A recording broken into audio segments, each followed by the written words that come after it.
তারা গণহত্যাকে আড়াল করার চেষ্টা করেছেন এবং পরিকল্পনা করেছেন কিভাবে ইন্টারনেট শাটডাউন করে ব্ল্যাক আউট করে দিয়ে কিভাবে গণহত্যা চালানো যায়। 2024 সালের জুলাই এবং আগস্ট মাসে ইন্টারনেট বন্ধ করে দিয়ে গণহত্যা চালানো, গণহত্যাকে বিশ্ববাসীর দৃষ্টি থেকে আড়াল করার দায়ে আসামি জুনায়েদ আহমেদ পলক এবং সজীব অজেদ জয়ের বিরুদ্ধে আনুষ্ঠানিক অভিযোগ গঠিত হয়েছে এবং 18 ফেব্রুয়ারি 2026 তারিখে এই মামলার সাক্ষ্য গ্রহণের দিনের জন্য নির্ধারণ করা হয়েছে। সেই মামলাতেও আমরা বলেছি যে এই দুজন আসামি যারা বাংলাদেশের ইন্টারনেট ব্যবস্থাপনার দায়িত্বে ছিলেন, তারা নানানভাবে নিজেরা যেমন উস্কানি দিয়েছেন, হুকুম দিয়েছেন, তাদের নানান ধরনের টেলিফোনিক কনভারসেশন ছিল।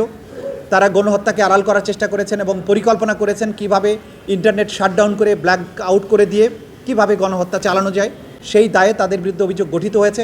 তাদের বিরুদ্ধে প্রথম সাক্ষী উপস্থাপনের মধ্য দিয়ে এই বিচার প্রক্রিয়াটাও একটি পরিণতি পাবে এবং তারা যে অপরাধ করেছেন বাংলাদেশের জনগণের উপরে, টানা তৃতীয়বার অর্জন করেছে দেশের সেরা সুপার ব্র্যান্ড স্বীকৃতি।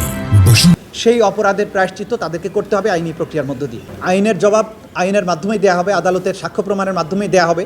তাদের নির্দেশনা ছিল কিনা, ষড়যন্ত্র ছিল কিনা, তারা গণহত্যাকে ফ্যাসিলিটেট করেছেন কিনা, বা এই এন্টায়ার প্রক্রিয়ার ষড়যন্ত্রের সাথে তাদের সম্পৃক্ততা ছিল কিনা, এগুলো ম্যাটার অফ ট্রায়াল।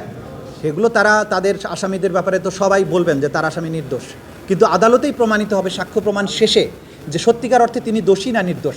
সুতরাং শেষ সাক্ষ্য গ্রহণের আগ পর্যন্ত অথবা রায় ঘোষণার আগ পর্যন্ত ওনারা ওনাদের আসামিদের পক্ষে যা বলার আছে বলবেন, কিন্তু বিচারান্তেই নির্ধারিত হবে সত্যিকারের দোষী না নির্দোষ। অনুমতি পায়নি।